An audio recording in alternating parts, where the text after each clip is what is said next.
de pie ante el mundo, de rodilla ante Dios. Meditemos la palabra del día de hoy en el nombre de Dios Padre, Dios Hijo, Dios Espíritu Santo. Báñanos, Señor, con tu Espíritu. Regocija dentro de nosotros tu hermosa y bella luz. Danos tu sabiduría, tu inteligencia, tu discernimiento. Danos el comprender lo que es bueno y lo que es malo para hacer solo lo bueno, ya que lo bueno es grato a ti y es para el bien nuestro. Vamos a leer de Lucas, del libro del Evangelio de Lucas 4, del 14 al 22. En aquel tiempo, con la fuerza del Espíritu, Jesús volvió a Galilea. Iba enseñando en las sinagogas, todos lo alababan y su fama se extendió por toda la región. Fue también a Nazaret, donde se habría criado. Entró en la sinagoga, como era su costumbre hacerlo los sábados, y se levantó para hacer la lectura. Se le dio el volumen del profeta Isaías, lo desenrolló y encontró el pasaje en que estaba escrito: El Espíritu del Señor está sobre mí, porque me ha ungido para llevar a los pobres la buena nueva, para anunciar la liberación a los cautivos y la curación a los ciegos, para dar libertad a los oprimidos y proclamar el año de gracia del Señor. Enrolló el volumen, lo devolvió al encargado y se sentó. Los ojos de todos los asistentes a la sinagoga estaban fijos en él. Entonces comenzó a hablar diciendo: Hoy mismo se ha cumplido este pasaje de la Escritura que acaban de oír. Todos le daban su aprobación y admiraban la sabiduría de las palabras que salían de su boca. Palabra del Señor. Gloria a ti, Señor Jesús. Muy bien. Tenemos el episodio donde nuestro Señor Jesús se revela. Comienza a mostrarse sin tener que esconderse, sino que ya comienza a mostrarse más directamente, ya de frente, por decirlo así, con las personas. Porque pues obviamente los que estaban ahí no eran solamente personas que venían, sino que también estaban los instruidos en la palabra. Todas estas personas que estudiaban la palabra y la Torá, estaban ahí. De hecho, a modo de una precisión pequeña, el que leía el libro eran los sacerdotes. Los libros en la sinagoga no lo podían leer cualquiera. En este caso, el libro no lo leyó nuestro Señor Jesucristo, lo leyeron los encargados de leer, sacerdotes de ese tiempo. Y cuando ellos leían, ya ahí sí, después de ellos personas reunidos allí en la sinagoga podían hablar. En este caso, nuestro Señor Jesucristo, después de la lectura, que a él lo invitan a poder hablar. ¿Ya? Entonces, nuestro Señor Jesucristo en este momento comienza a revelarse,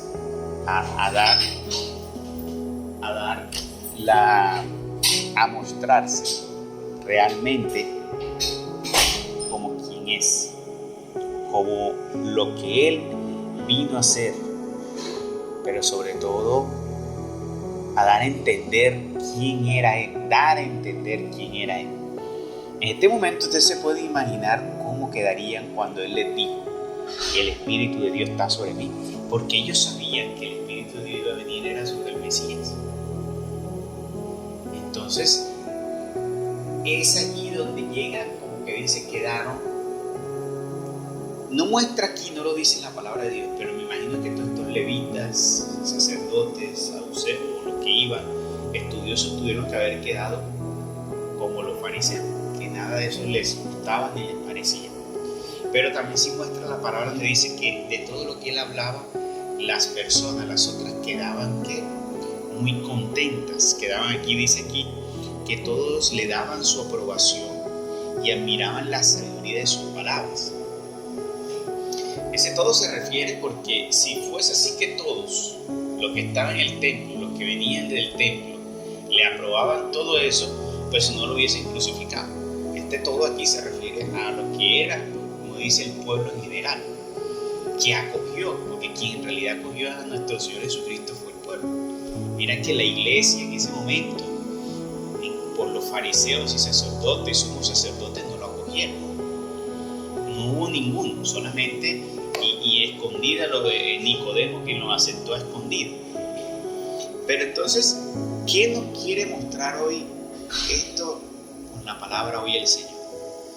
Hoy el Señor nos está mostrando porque nosotros debemos imitar a nuestro Señor Jesucristo. Y el Señor nos ha dado la autoridad, como se la dio a los apóstoles, distribuyéndola de una manera distinta, y para eso lo hace el Espíritu Santo.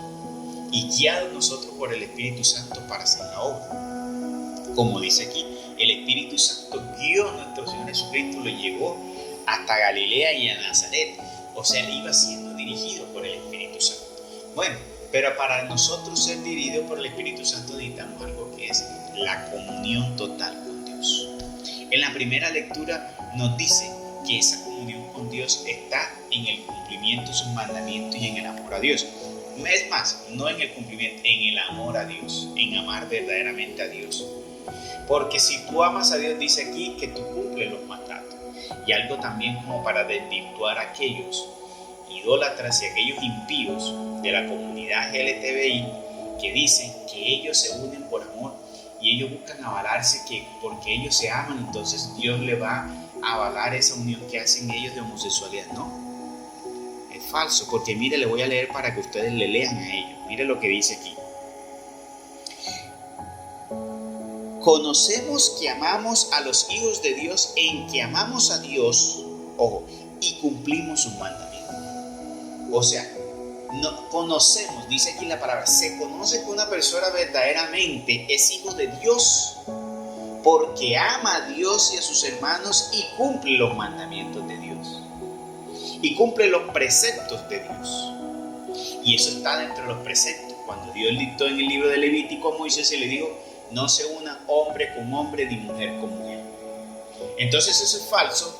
Acuñar la cuestión, la teoría de que como nosotros nos amamos, pues ese no es el amor de Dios. Entonces lo primero que hay que decirle, ese no es el amor de Dios. Ese no es el amor santo de Dios. Ese no es el amor perfecto de Dios. Ese es el amor que ustedes han desvirtuado. Y eso es lo que se llama es placer. Eso es lo que se llama es encaprichamiento. Y eso, en otras palabras, lo que se llama es abominación. Eso no es ningún amor. Porque dice aquí que si nosotros amamos a Dios, amamos a nuestros hermanos y cumplimos sus preceptos y mandamientos. O sea, no puede decir que yo amo verdaderamente a Dios si yo no cumplo y sigo sus preceptos, no a mi conveniencia, como yo creo y como yo interpreto, no, sino como Dios manda. Entonces ahí, en esta cita bíblica se desvirtúa. ¿Dónde está eso? Eso está en Primera de Juan 4. Está en la primera lectura de hoy. Entonces es muy importante tener en cuenta eso. Porque el Espíritu de Dios no está sobre todo el mundo. Una vez escuchaba a alguien que es muy cierto. Porque la palabra de Dios lo dice muy claro. No todos son hijos de Dios. Ojo a eso. Todos somos criaturas de Dios, pero no todos somos hijos de Dios. Porque el que no se bautiza no es hijo de Dios. No entra a ser pueblo de Dios. Entonces, es más, en el libro de Gálatas, Pablo dice: todos aquellos que han recibido y el Espíritu de Dios permanece en ellos, esos son los hijos de Dios. Ese es el sello de Dios.